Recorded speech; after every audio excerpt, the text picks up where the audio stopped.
Office থেকে বাসায় যাচ্ছিলাম, হঠাৎ রাস্তার পাশে একটা মেয়েকে দেখি ডাস্টবিন থেকে পচা খাবার খাচ্ছে। এটা দেখে আমার অনেক খারাপ লাগছে, তাই গাড়িটা মেয়েটির সামনে গিয়ে থামালাম। গাড়ি থেকে নেমে মেয়েটির সামনে গেলাম। মেয়েটির দিকে তাকিয়ে দেখি পুরো শরীরে ময়লায় ভরা, জামা কাপড় থেকে গন্ধ বের হচ্ছে, আর ডাস্টবিনের ময়লার গন্ধ তো আছে। মেয়েটার বয়স মনে হয় 17-18 মতো হবে। আমি মেয়েটাকে ডাক দিলাম, মেয়েটা আমার সামনে আসলো।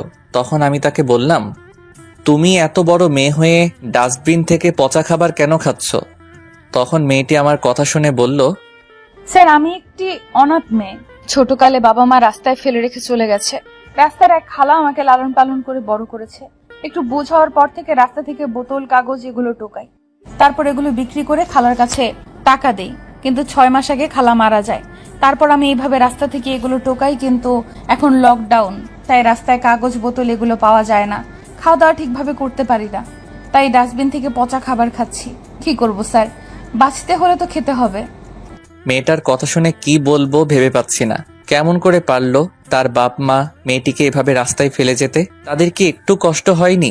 আজ মেয়েটা পেটের খিদা সহ্য করতে না পেরে ডাস্টবিন থেকে ময়লা খাবার খাচ্ছে। আমি মেয়েটিকে বললাম, তোমার নাম কি? কোথায় থাকো? আমাকে খালা বুড়ি বলে ডাকতো, তাই রাস্তার সবাই আমাকে বুড়ি বলে ডাকে। আর আগে খালা যেখানে থাকতো ওখানে এখন একটা কোম্পানি হচ্ছে, তাই রাস্তার পাশে ঘুমিয়ে পড়ি। ঠিক আছে, তুমি এখানে দাঁড়াও, আমি 30 মিনিটের মধ্যে আসছি। তুমি কিন্তু কোথাও যাবে না। ঠিক আছে স্যার। আমি গাড়ি নিয়ে একটা মার্কেটে চলে গেলাম। তারপর বুড়ির জন্য 2 সেট জামা নিলাম। মার্কেট থেকে বেরিয়ে গাড়ি নিয়ে বুড়ির সামনে চলে আসলাম। গাড়ির ভিতর থেকে বুড়িকে বললাম গাড়িতে ওঠার জন্য, কিন্তু বুড়ি উঠছে না, হয়তো ভয় পাচ্ছে। তখন আমি তাকে বললাম, তোমার কোনো ভয় নেই, আমি তোমাকে কিছু করব না, আমার উপর বিশ্বাস রাখতে পারো। আমি আপনার গাড়িতে উঠলে গাড়ি গন্ধ হয়ে যাবে, কারণ আমার শরীর থেকে অনেক দুর্গন্ধ বের হচ্ছে। আমি পারবো না গাড়িতে উঠতে, আর আমার হাতেও ময়লা। আপনার এত দামি গাড়ি গন্ধ হয়ে যাবে। আমি গাড়ির থেকে একটা মাম পানির বোতল নিয়ে বের হয়ে বললাম, শুনো বুড়ি, তুমিও মানুষ, আমিও মানুষ, আর সব বড় লোকের মতো আমি না।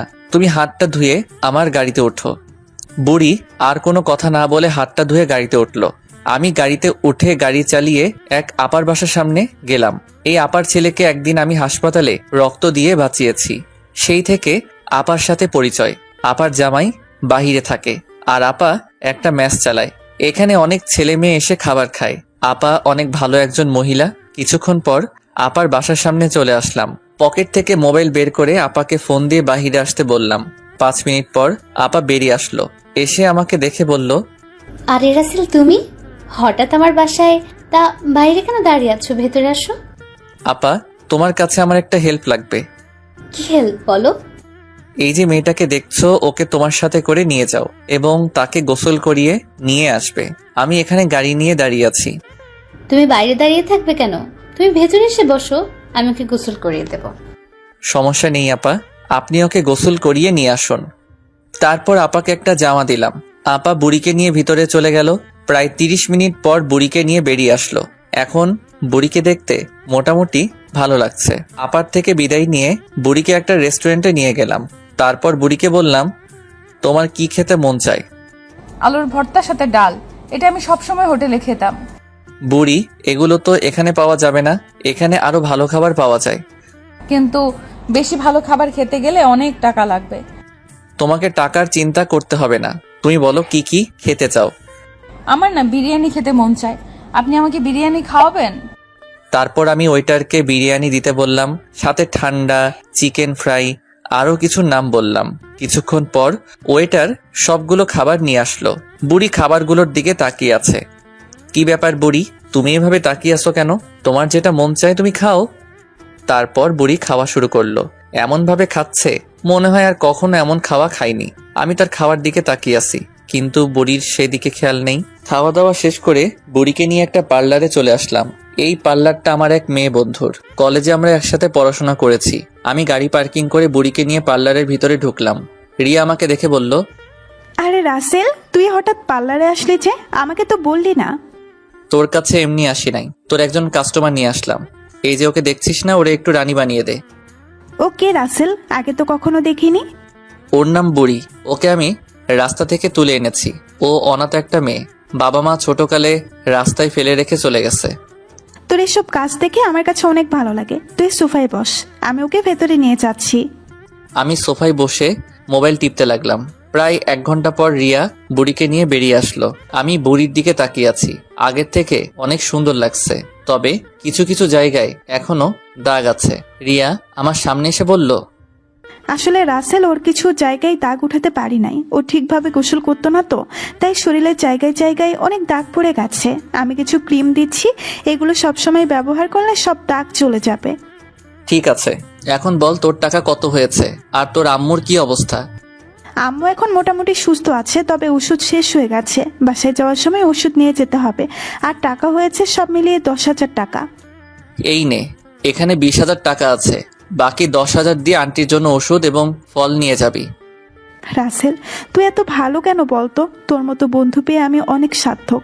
দোয়া করি আল্লাহ যেন তোর মতো ছেলে সবার ঘরে দেয়। হয়েছে, তোর কান্না একদম পেতনির মতো লাগে। তুই আমার সামনে আর কাঁদবি না। আমার কথায় রিয়া এবং বুড়ি হেসে দিল। তারপর আরো কিছুক্ষণ রিয়ার সাথে কথা বলে গাড়ি নিয়ে বাসায় যেতে লাগলাম। আমি বুড়িকে বললাম, আচ্ছা বুড়ি, তোমাকে এই নামে ডাকলে কেমন যেন বুড়ো বুড়ো লাগে। আমি তোমার একটা নাম দেই? ঠিক আছে, দেন। আজ থেকে তোমার নাম হবে মুনিয়া। কেমন নামটা? অনেক সুন্দর নাম, আমার পছন্দ হয়েছে। আচ্ছা, আমাকে এখন কোথায় নিয়ে যাচ্ছেন? এখন তোমাকে আমাদের বাসায় নিয়ে যাচ্ছি। এখন থেকে তুমি আমাদের বাসায় থাকবে। যদি আমার আব্বু আম্মু কিছু বলে তখন কি করবেন? আচ্ছা, আমাকে তোমার কেমন মনে হয়, ভালো নাকি খারাপ? আপনাকে দেখে বোঝা যায় আপনি অনেক ভালো। আমি যেরকম ভালো, আমার আব্বু আম্মুও অনেক ভালো। আমাকে অনেক ভালোবাসে তারা। ও, কথা বলতে বলতে বাসায় চলে আসলাম। গাড়ি পার্কিং করে দারোয়ান চাচাকে বললাম একটু কষ্ট করে আমার গাড়ির ভিতরে পরিষ্কার করে দিতে। তারপর আমি মুনিয়াকে নিয়ে বাসার ভিতরে দরজার সামনে গিয়ে কলিং বেল চাপ দিলাম। কাজের লোক এসে দরজা খুলে দিল। মুনিয়া আমার সাথে ভিতরে ঢুকে সবকিছু দেখতে লাগলো। মুনিয়া আমাকে বলল, আপনাদের বাসাটা অনেক বড় এবং সুন্দর। তোমার পছন্দ হয়েছে মুনিয়া? অনেক পছন্দ হয়েছে। এর থেকে ভালো বাসা আমি জীবনে কখনো দেখিনি। আর দেখবো কি করে? রাস্তার টোকায় সারাদিন রাস্তায় রাস্তায় থাকতাম। আজকে থেকে এই বাসাটা নিজের মনে করে থাকবে। চলো তোমার রুম দেখিয়ে দেই। চলুন। মুনিয়াকে নিয়ে একটা রুমে গেলাম। মুনিয়া, আজকে থেকে তুমি এই রুমে থাকবে। যদি কোনো সমস্যা হয় আর তোমার পাশের রুমটা আমার, তাহলে আমাকে ডাক দিও। ঠিক আছে, আমি এখন হাত মুখ ধুবো। আপনাদের কলটা কোথায়? মুনিয়ার কথা শুনে আমি হাসতে লাগলাম। হয়তো আগে রাস্তার পাশে কলে ফ্রেশ হতো। আমি মুনিয়াকে হাসতে হাসতে বললাম, মুনিয়া এখানে কল নেই, তুমি আমার সাথে আসো, তোমাকে ওয়াশরুমে নিয়ে যাই। ওয়াশরুম কোনটারে বলে? ওই যে তুমি বললে না হাত মুখ ধুবে, যেখানে ধুবে ওটাকে ওয়াশরুম বলে। কিন্তু রাস্তার সব পোলারা বলে কলপার। এখন বুঝছি বড় লোকেরা কলপারকে ওয়াশরুম বলে। ঠিকই বলেছ। আপনি আমার কথা শুনে হাসেন কেন? আমি কি হাসার কথা বলেছি? ও তুমি বুঝবে না, এখন চলো তুমি হাত মুখ ধুবে। তারপর মুনিয়াকে সাথে করে নিয়ে ওয়াশরুমে ঢুকে সবকিছু বুঝিয়ে দিলাম।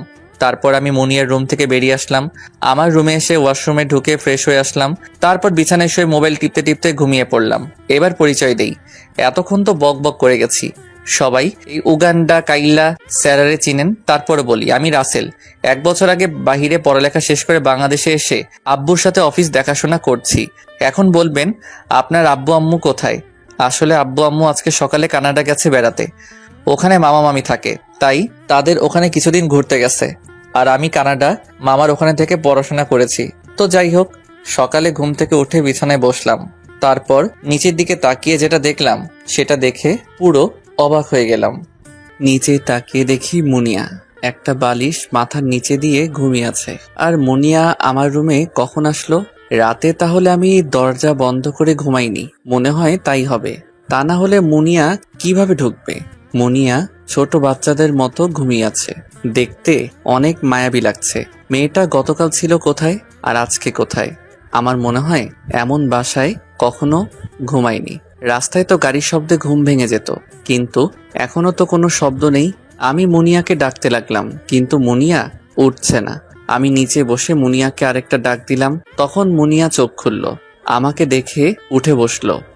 কি ব্যাপার মুনিয়া, তুমি আমার রুমে শুয়ে আছো কেন? আর তুমি কখন আমার রুমে আসলে? মুনিয়া মাথা নিচু করে বলল, স্যার, একলা রুমে আমার অনেক ভয় করে, তাই গভীর রাতে আপনার রুমের সামনে আসি। তখন দেখি দরজা খোলা, তাই আপনাকে না ডেকে একটা বালিশের নিচে ঘুমিয়ে পড়েছি। তুমি নিচে ঘুমালে কেন? আমাকে ডাক দিতে, তাহলে তো তোমাকে ওপরে ঘুমাতে দিতাম। স্যার রাস্তার পাশে ঘুমাতে ঘুমাতে অভ্যাস হয়ে গেছে, তাই নিচে ঘুমিয়ে পড়ছি। আর আজকে অনেক সুন্দর একটা ঘুম হয়েছে। আমি কখনো ভাবতে পারিনি একটা অনাথ মেয়ে হয়ে এত বড় বাসায় ঠাঁই পাবো। এখানে কোনো গাড়ির শব্দ নেই, তাই অনেক আরাম করে ঘুম গেছি। শুনো মুনিয়া, তোমাকে বলছি না এই বাসাটাই নিজের মনে করে থাকবে। তোমার যখন যা কিছু লাগে শুধু আমাকে বলবে, আমি তোমাকে এনে দিব। এখন তুমি রাস্তার বুড়ি না, তুমি এখন এই বাড়ির একজন সদস্য। ঠিক আছে স্যার, এখন হাত মুখ ধুবো। আপনার কাছে কি মাজন আছে যেটা হাত দিয়ে দাঁত পরিষ্কার করে? না, এগুলো এই বাসায় নেই। সবাই ব্রাশ দিয়ে দাঁত পরিষ্কার করে। তাহলে স্যার আমি মাজন ছাড়া কিভাবে দাঁত পরিষ্কার করব? আজকে থেকে তুমি ব্রাশ দিয়ে দাঁত পরিষ্কার করবে, ওইসব মাজন দিয়ে দাঁত পরিষ্কার করতে হবে না। তুমি বসো, আমি দারোয়ান চাচাকে ফোন দিয়ে বলছি তোমার জন্য ব্রাশ আনতে। ঠিক আছে স্যার, তাহলে আমি আমার রুমে গেলাম। ঠিক আছে যাও, তবে আমাকে স্যার বলে ডাকবে না, তুমি করে বলবে। স্যার মূর্খ হতে পারি, কিন্তু বড়দের সম্মান করতে ভুলি না। আপনি অনেক বড় লোক, রাস্তা থেকে তুলে নিজের বাড়িতে ঠাঁই দিয়েছেন। এখন যদি আপনাকে তুমি করে বলি তাহলে বাসার সবাই কেমন চোখে দেখবে? আমি পারবো না আপনাকে তুমি করে বলতে, আমি আপনি করেই বলবো। শুনো মুনিয়া, তোমাকে আগেও বলেছি এখনো বলছি, আমি এবং আমার পরিবার সব বড় লোকের মতো না। আমরা সবাইকে ভালোবাসি। আমি কোনো কথা শুনতে চাই না, আমাকে এখন থেকে তুমি করে বলবে। যদি বাসার মানুষ খারাপ ভাবে? কেউ তোমাকে কিছু বলবে না, আমার বাসার সবাই অনেক ভালো, তুমি থাকতে থাকতে দেখতে পাবে। ঠিক আছে, এখন থেকে তুমি করে বলবো। আমি রুমে গেলাম। বলে মুনিয়া তার রুমে চলে গেল। আমি দারোয়ান চাচাকে ফোন দিয়ে বলে দিছি ব্রাশ আনার জন্য। বসে না থেকে ওয়াশরুমে ঢুকে ফ্রেশ হয়ে বাহিরে এসে অফিসে যাওয়ার জন্য রেডি হলাম। এর ফাঁকে দারোয়ান চাচা ব্রাশ নিয়ে এসেছে। আমি চাচাকে বললাম মুনিয়াকে দিয়ে আসতে, আর টুথপেস্ট ওয়াশরুমে আছে। আমি রেডি হয়ে মুনিয়ার রুমে গেলাম, কিন্তু মুনিয়াকে দেখছি না। হঠাৎ ওয়াশরুম থেকে বেরিয়ে আসলো। আমি মুনিয়াকে দেখে হাসা শুরু করে দিলাম। মুনিয়া আমার হাসি দেখে বলল, তুমি আমাকে দেখে এভাবে হাসতে আসছো কেন? মুনিয়া, আমাদের বাসায় কি পানির অভাব আছে? তুমি মুখটা ভালো করে ধুয়ে আসো নাই কেন? আর তুমি ব্রাশ করছো, এখনো তোমার মুখে টুথপেস্ট লেগে রয়েছে। তাই বলে এইভাবে হাসবে? আর আমি আগে তো কলপারে হালকা পানি দিয়ে মুখ ধুয়ে চলে আসতাম। খালা মারা যাওয়ার পর ঠিকভাবে গোসল করতাম না, 15-20 দিন পর একদিন করতাম, তাও 10 টাকা দিয়ে। তাই অভ্যাস হয়ে গেছে, অল্প পানি খরচ করি। শোনো মুনিয়া, আমাদের বাসায় কোনো কিছুর অভাব নেই। তোমার যখন যেটা মন চায় সেটা করবে। আসো আমার সাথে, আমি তোমার মুখ ভালো করে ধুয়ে দিই। মুনিয়া কোনো কথা না বলে আমার সাথে ওয়াশরুমে আসলো। আমি ঠিকমতো পানি দিয়ে পুরো মুখটা ভালো করে ধুয়ে দিলাম। তারপর মুনিয়াকে নিয়ে নিচে আসলাম। 2টা চেয়ার টেনে বসলাম। আমি নিজ হাতে মুনিয়াকে নাস্তা দিলাম, 2টা পরোটা, একটা ডিম আর সবজি। আমি মুনিয়ার নাস্তা খাওয়া দেখে তাকিয়ে আছি আর মুচকি মুচকি হাসছি। মুনিয়া পরোটা 2টা ছিঁড়ে টুকরো টুকরো করে ফেললো, তারপর একটা টুকরো করে মুখে দেয়। আমি মুনিয়াকে সবকিছু শিখিয়ে দিব। আজকে অফিসে একটা জরুরি কাজ আছে, তাই যেতে হচ্ছে। দুপুরের আগে কাজটা শেষ হয়ে যাবে। তারপর কিছুদিন অফিসে যাব না। ম্যানেজারকে বলবো সবকিছু দেখে রাখতে। মুনিয়া নাস্তা খাচ্ছে, তাই আমি বসে না থেকে নাস্তা করতে লাগলাম। নাস্তা খাওয়া শেষ করে মুনিয়াকে বললাম, মুনিয়া, আমি অফিসে যাচ্ছি। তোমার যখন যেটা খেতে মন চায় তুমি খালাকে বলবে। যদি তোমার কাছে ভালো না লাগে তোমার রুমে বসে টিভি দেখবে, না হয় খালার সাথে গল্প করবে, তাহলে দেখবে খারাপ লাগবে না তোমার কাছে। ঠিক আছে, তুমি কখন আসবে বাসায়? আমি দুপুরে চলে আসবো, তারপর একসাথে খাবার খাবো। ঠিক আছে। খালা, তুমি মুনিয়াকে একটু দেখে রেখো, ওর যখন যা লাগে তাকে এনে দিবে। ঠিক আছে রাসেল, তুমি কোনো চিন্তা করো না, আমি মুনিয়াকে দেখে রাখবো। ওকে, আমি তাহলে অফিসে গেলাম। বলে বাসা থেকে বেরিয়ে গাড়ি নিয়ে সোজা অফিসে চলে আসলাম। এভাবে কেটে গেল 1টা মাস। এখন মুনিয়া নিজের নাম লিখতে পারে, মোটামুটি বাংলা পড়তে পারে। মুনিয়ার মেধাশক্তি অনেক ভালো, সবকিছু মনে রাখতে পারে। এখন মুনিয়া আগের থেকে অনেক সুন্দর হয়ে গেছে, তার শরীরে কোনো দাগ নেই। এখন যে কোনো ছেলে মুনিয়াকে দেখলে পাগল হয়ে যাবে। রাতের খাবার খেয়ে রুমে এসে বিছানায় শুয়ে মোবাইল টিপতে লাগলাম। হঠাৎ আব্বু ফোন দিল। আসসালামু আলাইকুম আব্বু, কেমন আছো? আম্মু কেমন আছে? আর মামা মামি কেমন আছে? আলহামদুলিল্লাহ, সবাই ভালো আছে। তুই কেমন আছিস? তোর অফিস কেমন চলছে? আমি ভালো আছি, আর অফিস অনেক ভালো চলছে। তা তুমি আর আম্মু কবে বাসায় আসবে? তোর মামা মামি আমাদের যেতে দিচ্ছে না, 1 মাস তো হয়ে গেছে। তাহলে আরো কিছুদিন থাকো, সমস্যা কোথায়? তা শুনলাম তুই নাকি বাসায় একটা মেয়েকে নিয়ে এসেছিস। তা মেয়েটা কে? আমি মনে করছি তোমরা বাসায় আসলে সব খুলে বলবো, তাহলে যখন শুনছো তোমাকে সবকিছু খুলে বলি। তারপর মুনিয়ার সব কথা খুলে বললাম। অনেক ভালো করেছিস। দেখিস মেয়েটা যেন কিছু না হয়। আমরা একটা মেয়ে পেয়েছি, ওর যখন যা কিছু লাগে দিবি। আমরা 2-3 দিন পরে বাংলাদেশে আসছি। ঠিক আছে, আসো তাহলে। আমি মনে করছি ছবি আর মোবাইলে ভিডিও কল দিমো, কিন্তু না, আমি কিছু দিব না, তোমরা বাসায় এসে দেখবে। ওকে মাই ডিয়ার সান, এখন তাহলে রাখি। মুনিয়া আর তোর খেয়াল রাখবি। আল্লাহ হাফেজ। বলে আব্বু ফোন কেটে দিল। এবার দেখছেন আমার আব্বু কেমন?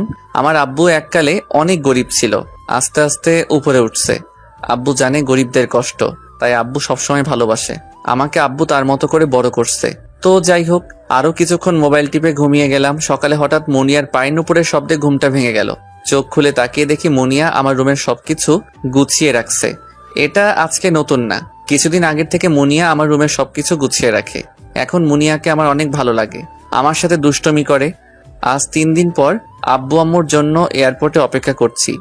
সাথে মুনিয়াও ছিল। সে দাঁড়িয়ে দাঁড়িয়ে আইসক্রিম খাচ্ছে। তার নাকি আইসক্রিম অনেক ভালো লাগে। কিছুক্ষণ পর আব্বু আম্মু এয়ারপোর্ট থেকে বেরিয়ে আসলো। তারা দুজনে আমার সামনে এসে এমন কিছু করবে, আমি তো অবাক হয়ে গেলাম।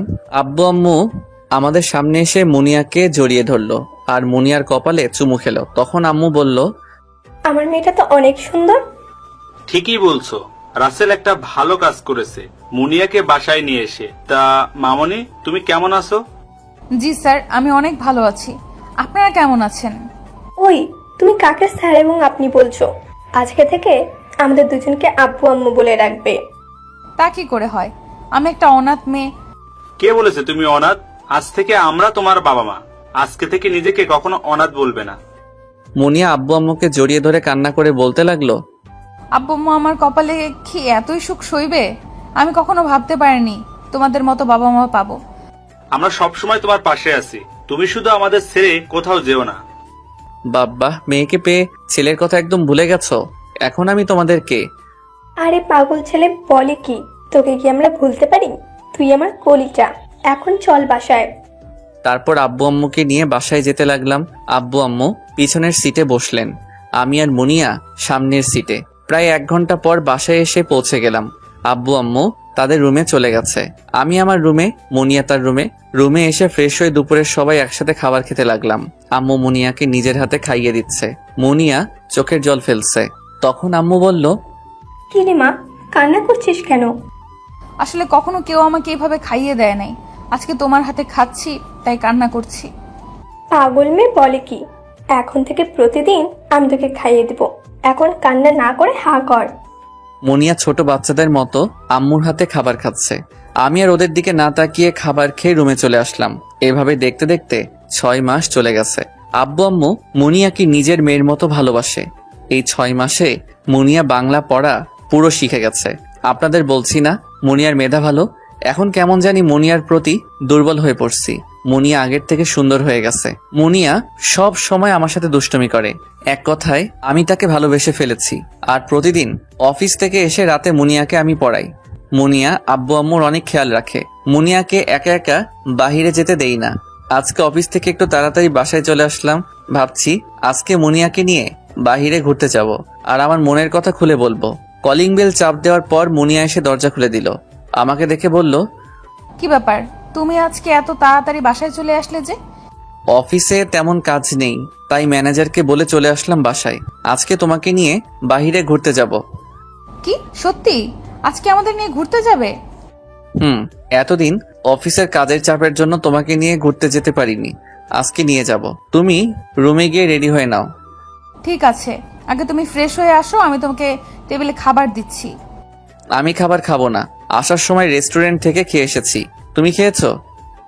আব্বু আম্মুর সাথে খেয়ে নিছি। তুমি রুমে গিয়ে রেডি হয়ে নাও, আমি রুমে গিয়ে রেডি হচ্ছি। ঠিক আছে, আজকে তুমি কিন্তু শাড়ি পরবে। তোমাকে যে কিছুদিন আগে একটা নীল রঙের শাড়ি দিয়েছিলাম, ওটা পরবে।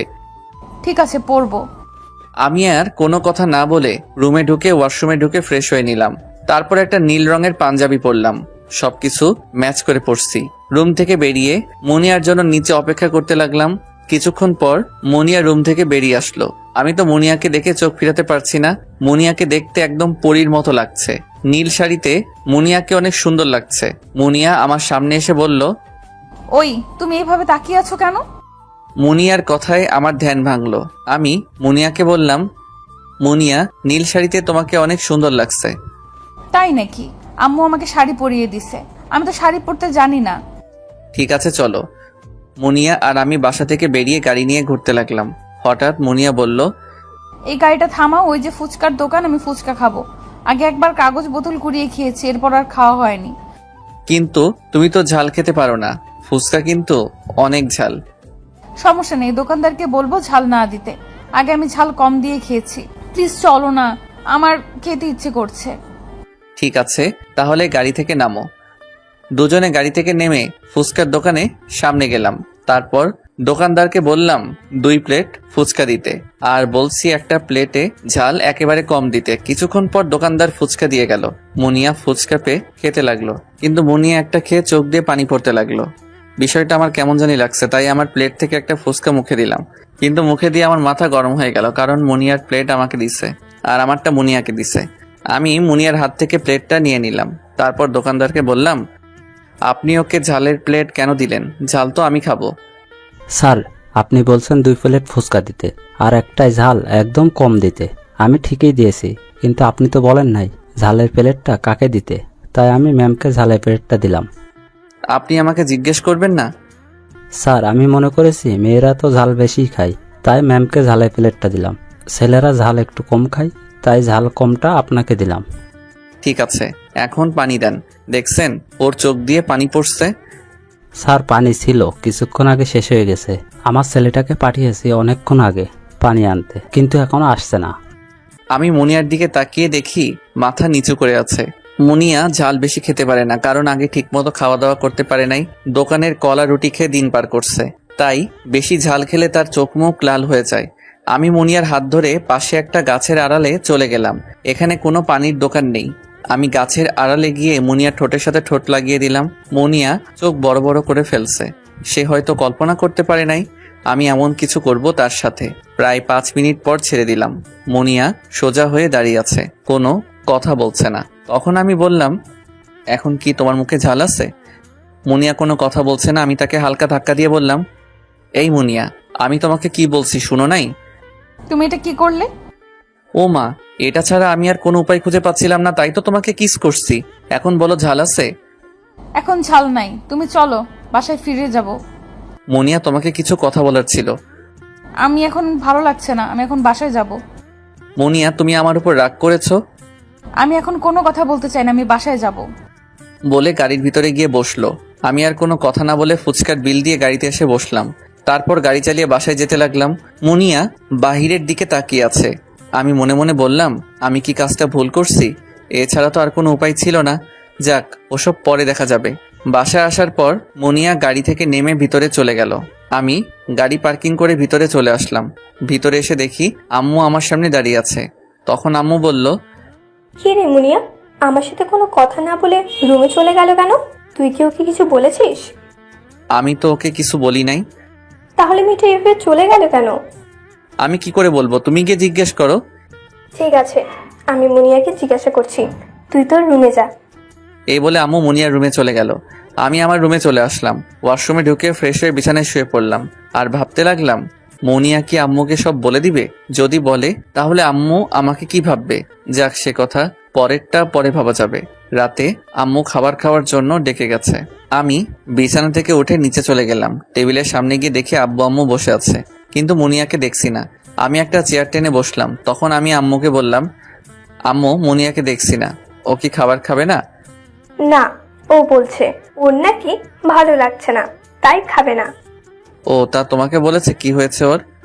ও তো বললো কিছু হয়নি, এমনি ভালো লাগছে না। আমি গিয়ে ডেকে আনবো? না থাক, ও বলেছে তাকে জোর করতে না, তুই খাবার খেয়ে রুমে যা। আমি আর কোনো কথা না বলে অল্প কয়েকটা খাবার খেয়ে রুমে চলে আসলাম। মুনিয়া আমার উপর রাগ করে খাবার খাইনি। আমার তখন কিস করা উচিত হয়নি। বিছানায় শুয়ে এসব ভাবতে ভাবতে ঘুমিয়ে পড়লাম। সকালে ঘুম থেকে উঠে আমি তো অবাক হয়ে গেলাম, কারণ আজকে সকালে মুনিয়া আমাকে ডাকে নাই। তার মানে মুনিয়া আমার উপর রেগে আছে। আমার তাহলে ওই কাজটা করা ঠিক হয়নি। তাকে কিস করাতে রাগ করে আছে। আমি আর কিছু না ভেবে ওয়াশরুমে ঢুকে ফ্রেশ হয়ে অফিসের জন্য রেডি হয়ে নিচে চলে আসলাম। নিচে এসে দেখি আম্মু নিজের হাতে মুনিয়াকে নাস্তা খাইয়ে দিচ্ছে। মুনিয়া আমাকে দেখে চেয়ার থেকে উঠে রুমে চলে গেল। আমি তো কিছুই বুঝলাম না। না, ওকে আমার মনের কথা খুলে বলতে হবে। আমি একটা চেয়ার টেনে বসলাম, তখন আম্মু বলল, কি রে, তোর আজকে এত দেরি হলো কেন? আর মেয়েটা তোকে দেখে রুমে গেল কেন? আজকে তো আমাকে কেউ ডেকে তোলে নাই, তাই ঘুম থেকে উঠতে দেরি হয়ে গেছে। আর মুনিয়া আমাকে দেখে রুমে গেল কেন সেটা আমি কি করে বলবো? মেয়েটা তো আগে এমন ছিল না, হঠাৎ তার কি হলো? সেটা আমি বলতে পারবো না, তুমি তাকে জিজ্ঞেস করো কি হয়েছে ওর। জিজ্ঞেস করছি, কিন্তু আমাকে কিছু বলছে না। তুই একটু দেখ না মেয়েটার কি হয়েছে। আম্মু, আমি এখন অফিসে যাচ্ছি, অফিস থেকে এসে তাকে জিজ্ঞেস করব বলে বাসা থেকে বেরিয়ে আসলাম। গাড়ি নিয়ে অফিসে চলে গেলাম। বিকালে অফিস থেকে বাসায় চলে আসলাম। আগে নিজের রুমে গিয়ে ফ্রেশ হলাম, তারপর মুনিয়ার রুমের সামনে আসলাম। দেখি দরজা খোলা। আমি কিছু না বলে রুমে ঢুকে গেলাম। ভিতরে ঢুকে সেটা দেখলাম, তার জন্য মোটেও প্রস্তুত ছিলাম না। ভিতরে ঢুকে দেখি মুনিয়া জামা চেঞ্জ করছে, তার শরীরে কিছু নেই। মুনিয়া আমাকে দেখে চিৎকার দিবে, তখন আমি দৌড়ে গিয়ে মুনিয়ার মুখ চেপে ধরলাম। তুমি দরজা বন্ধ করে জামা চেঞ্জ করতে পারো না, এভাবে দরজা না লাগিয়ে কেউ জামা চেঞ্জ করে? মুনিয়া কোনো কথা বলতে পারছে না, কারণ আমি এখনো ওর মুখ চেপে ধরে আছি। মুনিয়া শুধু হুম করছে। আমি মুনিয়াকে আবার বললাম, প্লিজ মুনিয়া, রাগ করিস না। তুই গতকাল থেকে আমার উপরে রেগে আছিস, তাই তোর কাছে মাপ চাইতে আসছি। কিন্তু রুমে ঢুকে এমন কিছু দেখবো কখনো ভাবিনি। প্লিজ তুই আমাকে মাফ করে দে। এটা বলে মুনিয়ার মুখ থেকে হাত সরিয়ে নিলাম। তখন মুনিয়া জোরে জোরে হাঁপাতে লাগলো। আমাকে বলল, ঠিক আছে, আমি আপনাকে মাফ করে দিছি, আপনি আমার রুম থেকে বেরিয়ে যান। তুমি আমাকে এখনো মাফ করতে পারো নাই? যদি মাফ করতে তাহলে আপনি করে বলতে না। আপনি আমার থেকে বড়, তাই আপনি করে বলি। আমি জানি তুমি আমার উপর রেগে আছো। তোমাকে একটা কথা বলি, আমি তোমাকে অনেক ভালোবাসি, তাই গতকাল তোমাকে কিস করেছি। প্লিজ মুনিয়া, তুমি আমাকে ফিরিয়ে দিও না।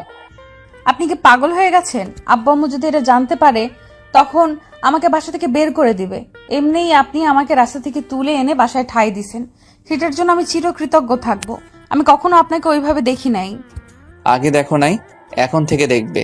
আমি চাই সারা জীবনের জন্য তোমাকে বাসায় রেখে দিতে। আপনি যেটা ভাবছেন সেটা কখনোই সম্ভব নয়। আব্বু আম্মুর মনে আমি কষ্ট দিতে পারবো না, তারা আমাকে নিজের মেয়ের মতো জানে। তুমি আমার কথা বোঝার চেষ্টা করো। আমি এই বিষয়ে আপনার সাথে কথা বলতে চাই না। আপনি রুম থেকে বেরিয়ে গেলে আমি অনেক খুশি হব। ঠিক আছে, চলে যাচ্ছি, তবে তুমি শুনে রেখো, তুমি শুধু আমার, তোমাকে আমি অন্য কারো হতে দিব না। বলে মুনিয়ার রুম থেকে বেরিয়ে আসলাম। নিজের রুমে এসে বিছানায় শুয়ে ভাবতে লাগলাম, মুনিয়া আমাকে কেন ভালোবাসতে পারবে না? ওর তাহলে আব্বু আম্মুকে নিয়ে সমস্যা? ঠিক আছে, আগে কিছুদিন দেখি, তারপর না হয় আব্বু আম্মুকে বলবো। এভাবে দেখতে দেখতে আরো কিছুদিন চলে গেল। আমি আরো কয়েকবার মুনিয়াকে ভালোবাসার কথা বলেছি, আর এখন আমার সাথে কথা বলা বন্ধ করে দিছে। নিজের কাছে অনেক কষ্ট লাগে, কিন্তু তার এক কথা, আমাকে সে ভালোবাসতে পারবে না। তাই ভাবছি আজকে রাতে আব্বু আম্মুর সাথে কথা বলবো। রাতে খাবার খাওয়ার সময় আম্মু আব্বুকে বললাম, আব্বু আম্মু, তোমাদের সাথে আমার কিছু কথা আছে। কি কথা বল? এখানে না, তোমাদের রুমে কথা বলবো। ঠিক আছে, এখন খাবার খেয়ে নাও। আমি খাবার খাচ্ছি আর মুনিয়ার দিকে তাকাচ্ছি, কিন্তু খাচ্ছুন্নি আমার দিকে তাকাচ্ছে না। আমি খাবার খেয়ে আম্মু আব্বুর রুমে চলে আসলাম। কিছুক্ষণ পর আব্বু আম্মু রুমে এসে আমার পাশে বসলো। তখন আম্মু বলল, এবার বল, কি কথা বলবি? মুনিয়া কি তার রুমে গেছে? খাবার খেয়ে তার রুমে চলে গেছে। আম্মু, আমি যে কথা বলবো সেটা শুনে আমার উপর রাগ করবেন না। কি কথা বলবি আগে সেটা বল। আব্বু আম্মু, আমি মুনিয়াকে অনেক ভালোবাসি, তাকে বলেছি ভালোবাসার কথা, কিন্তু সে আমাকে না বলে দিছে। কেন মানা করছে তোমরা জানো? কেন? সে তোমাদের মনে কষ্ট দিতে চায় না। যদি তোমরা তাকে বাসা থেকে বের করে দাও তাহলে সে আবার রাস্তায় রাস্তায় থাকতে হবে। আরে পাগল ছেলে বলে কি? আমি আর তোর আব্বু এটা আগে থেকে ঠিক করে রেখেছি, মুনিয়ার সাথে তোর বিয়ে দিব। আমরা মুনিয়াকে সারা জীবন এই বাসায় রাখবো। কি সত্যি? সত্যি। আমরা আমাদের মেয়েকে কোথাও যেতে দিব না। ভেবেছিলাম আরো কিছুদিন পর তোদের দুজনের হাত এক করে দিব। আব্বু আম্মু, মুনিয়া আমার উপর রাগ করে আছে। কিছুদিন আগে ওকে আমি কিস করেছি, কিন্তু আম্মু আব্বু বিশ্বাস করো, আমি তাকে কিস করতে চাইনি। সে ফুচকা খাওয়ার পর অনেক ঝাল লেগেছে, কিন্তু কোথাও পানি নেই, তাই বাধ্য হয়ে ওটা করতে হলো। তোর দেখি লজ্জা শরম বলতে কিচ্ছু নেই। যা তুই রুমে, আমি আর তোর আব্বু মুনিয়ার সাথে কথা বলে দেখি। ঠিক আছে আব্বু আম্মু, ওকে কিন্তু রাজি করাতে হবে। আমি মুনিয়াকে অনেক ভালোবাসি। ঠিক আছে, তুই এখন রুমে যা, আমরা মুনিয়ার সাথে কথা বলে দেখি।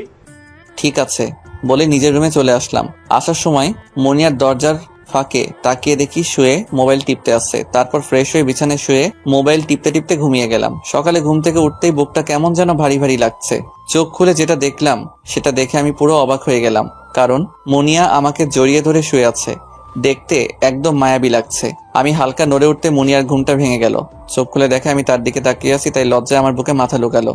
কি ব্যাপার মুনিয়া, তুমি আমাকে জড়িয়ে ধরে শুয়ে আছো কেন? আমি আমার জামাইকে জড়িয়ে ধরে আছি। তোমার সমস্যা কি? এখনো কিন্তু বিয়ে হয়নি। হয়নি তো কি হয়েছে, হবে তো। মুনিয়া, আমাকে কি তাহলে ক্ষমা করেছো? করেছি। না করলে কি তোমাকে জড়িয়ে ধরি? তাহলে আব্বু আম্মুর কথায় রাজি হয়েছো? তুমি কি মনে করেছো আমি দরজার পাশে দাঁড়িয়ে তোমাদের কথা শুনছি? যখন আব্বু আম্মু বললো তারা নাকি আগের থেকে আমাদের বিয়ে ঠিক করে রেখেছে, তখন আমি অনেক খুশি হয়েছি। আমি আব্বু আম্মুকে সবসময় খুশি দেখতে চাই, তাই তাদের কথায় রাজি হয়ে গেলাম। রাজি না হলে তারা অনেক কষ্ট পেত। ও, তাহলে এবার যদি তোমাকে কিস করি তুমি কি রাগ করবে? কি লুচ্চা, বিয়ের আগে কিচ্ছু হবে না। আগে একবার করেছো, সেটার জন্য কিছু বলি নাই। বিয়ের পরে যত খুশি আদর করবে, আমি কিচ্ছু বলবো না। থাক, তোমার কিস লাগবে না। তুমি অভিমান করলে আমার কি? বাসর রাতে সব অভিমান দূর করে দিব। আমি তোমাকে বিয়ে করব না। তুই বিয়ে করবি, তোর ঘাড় বিয়ে করবে। আমাকে কষ্ট দিয়ে এখন বলছে বিয়ে করবে না। তাহলে একটা কিস করো, তারপর বিয়ে করব। কিস করতে পারবো না, শুধু কপালে একটা চুমু দিতে পারবো। ঠিক আছে, তাহলে একটা চুমু দাও। মুনিয়া আমার কপালে যেই না চুমু দিতে আসবে তখনই আমি তার ঠোঁটের সাথে ঠোঁট লাগিয়ে দিলাম। মুনিয়া অনেক জোরাজোরি করছে, কিন্তু আমি ছাড়ছি না। 2 মিনিট পর ছেড়ে দিলাম। মুনিয়া হাঁপাতে হাঁপাতে বলল, তুমি কিন্তু আমার সাথে চিটিং করছো। আমি বলেছি চুমু দিব, তুমি আমাকে কিস করলে কেন? আমার বউ, আমি যেটা খুশি সেটা করতে পারি। তুমি আসলে একটা লুচ্চা। তোমার রুমে আসাটাই ভুল হয়েছে। একেবারে বিয়ের পর আসা দরকার ছিল। তাহলে এই লুচ্চার কাছে আসলে কেন? বিয়ের পর কিন্তু এই লুচ্চার সাথে থাকতে হবে। তোমার সাথে কথায় পারবো না। তুমি তাড়াতাড়ি ফ্রেশ হয়ে আসো, দুজনে নাস্তা করে মার্কেটে যাব কেনাকাটা করতে। যাবো, তার আগে আমাকে একটু জড়িয়ে ধরো। ঠিক আছে, কিন্তু দুষ্টুমি করতে পারবে না কিন্তু। ওকে ঠিক আছে, করব না। মুনিয়া আমাকে কিছুক্ষণ জড়িয়ে ধরে রুম থেকে বেরিয়ে গেল। এখন আমার অনেক খুশি লাগছে, মুনিয়াকে আপন করে পাবো। তারপর বিছানা থেকে উঠে ওয়াশরুমে চলে গেলাম। ফ্রেশ হয়ে রেডি হয়ে নিচে গেলাম। টেবিলের সামনে গিয়ে দেখি আব্বু আম্মু বসে আছে। আমি একটা চেয়ার টেনে বসলাম। রাসেল, মুনিয়া তো রাজি হয়ে গেছে, তাই ভাবছি কালকে রাতে কাজী ডেকে তোদের বিয়ে পড়িয়ে দিব। কাজী ডেকে বিয়ে পড়িয়ে দিবে মানে? কারণ তোর মামা মামি আসতে কিছুদিন দেরি হবে, তারা আসলে বড় করে অনুষ্ঠান করব। ঠিক আছে, তোমরা যেটা ভালো মনে করো। তো মুনিয়া এখনো আসছে না কেন? আমি কি করে বলবো? তুই গিয়ে ডেকে আন। ঠিক আছে বলে মুনিয়ার রুমে চলে আসলাম। রুমে এসে দেখি মুনিয়া শাড়ি পরতে আছে, কিন্তু কুচি লাগাতে পারছে না। তখন আমাকে দেখে বলল, তুমি আমার কুচিটা লাগিয়ে দাও, আমি পারছি না। এখন কেন এই লুচ্চাকে বলছো? যদি লুচ্চা কিছু করে বসে? সমস্যা নেই, ওই লুচ্চাকে নিয়ে সারা জীবন থাকতে চাই। এখন কথা না বলে কুচিটা লাগিয়ে দাও। আমি দাঁড়িয়ে না থেকে মুনিয়ার কুচিটা হাতে নিলাম। তারপর কুচিটা আঙুলের ভিতরে পিছিয়ে নিলাম। কুচিটা যখন মুনিয়ার নাভির ওপর দিয়ে ঢুকিয়ে দিতে গেলাম, তখন মুনিয়া কেঁপে উঠল এবং চোখ বন্ধ করে ফেললো। মুনিয়ার পেটের উপর চোখ পড়তে কেমন যেন নেশা ধরে গেছে। ইচ্ছে করছে তার পেটে একটা চুমু দিতে। তাই আর দেরি না করে মুনিয়ার পেটের উপর একটা চুমু দিলাম। মুনিয়া আমার মাথার চুল খামচে ধরলো। তারপর কুচিটা পরিয়ে দেওয়ার পর মুনিয়া আমাকে ছেড়ে দিল। তখন মুনিয়া আমাকে বলল, তোমাকে বলছি কুচিটা লাগিয়ে দিতে, তুমি আমার পেটে চুমু দিলে কেন? তোমার পেটের উপর নজর পড়তে কেমন যেন নেশা ধরে গেছে, তাই একটা চুমু দিলাম। তুমি আসলে একটা লুচ্চা। আমার সাথে করো, সমস্যা নেই। যদি বাহিরের কোনো মেয়ের সাথে করো এমন, তাহলে আমাকে চিরতরে হারাবে। আমার সুন্দরী বউ থাকতে আমি বাহিরের মেয়ের এসব করতে যাব কেন? আমাকে এইভাবে সারা জীবন ভালোবেসে যাবে তো? কখনো ছেড়ে যাবে না তো? তোমাকে আমি অনেক ভালোবাসি। আমি কখনো তোমাকে ছেড়ে যাব না। নিচে চলো, আব্বু আম্মু আমাদের জন্য নাস্তার টেবিলে বসে আছে। ঠিক আছে, চলো। তারপর মুনিয়া আর আমি নিচে চলে আসলাম। আব্বু আম্মুর সাথে নাস্তা করে দুজনে গাড়ি নিয়ে মার্কেটে চলে গেলাম। সবকিছু কেনাকাটা করে বাসায় চলে আসলাম। মুনিয়া সবকিছু আমার পছন্দ মতোই কিনেছে, আমারগুলো তার পছন্দ মতো কিনছি। এখন আমি বাসর ঘরের সামনে দাঁড়িয়ে আছি। রাতে কাজী ডেকে আমাদের বিয়ে পড়িয়ে দিল। আমি বাসর ঘরে ঢুকে দরজা বন্ধ করে বিছানার দিকে এগিয়ে যেতে লাগলাম। মুনিয়া আমাকে দেখে বিছানা থেকে নেমে আমার পা ধরে সালাম করতে গেলে আমি তাকে বুকে জড়িয়ে নিলাম। কি করছো তুমি? তোমার জায়গায় পায় না আমার বুকে। আম্মু বলেছে তুমি রুমে ঢুকলে তোমার পা ধরে সালাম করতে, তাই তো সালাম করতে গেলাম। ঠিক আছে, এখন চলো দুজনে ওযু করে এসে 2 রাকাত নফল নামাজ আদায় করে নেই। ঠিক আছে, চলো। তারপর দুজনে উজু করে এসে 2 রাকাত নফল নামাজ আদায় করলাম। আমি মুনিয়াকে কোলে করে বিছানায় নিয়ে বসালাম। মুনিয়া মাথা নিচু করে বসে আছে, আমি তার পাশেই বসে বললাম, এবার তোমার ঘোমটা তুলো, আমি তোমাকে দেখি। আমি তুলতে পারবো না, তুমি তুলো, আমার লজ্জা করে। হাই হাই, হঠাৎ তোমার এত লজ্জা কোথায় থেকে আসলো? তুমি জানো না মেয়েদের লজ্জা একটু বেশি? তাই নাকি? আমি তো জানতাম না। আচ্ছা, আমি তুলছি তোমার ঘোমটা। আমি মুনিয়ার ঘোমটা তুলে দেখি মুনিয়াকে আজকে অনেক সুন্দর লাগছে, যেন একটা পরী আমার সামনে বসে আছে। তোমাকে আজকে অনেক সুন্দর লাগছে, ইচ্ছে করছে এখনই লুচ্চামি শুরু করে দিতে। তো করো, তোমাকে কেউ ধরে রাখছে? তারপর আর কি, মুনিয়াকে বিছানায় ফেলে দিয়ে তার ঠোঁটের সাথে ঠোঁট লাগিয়ে দিলাম। তারপর আস্তে আস্তে তার শরীরের কাপড় খুলে ফেললাম, তার পুরো শরীরে কিস করতে লাগলাম।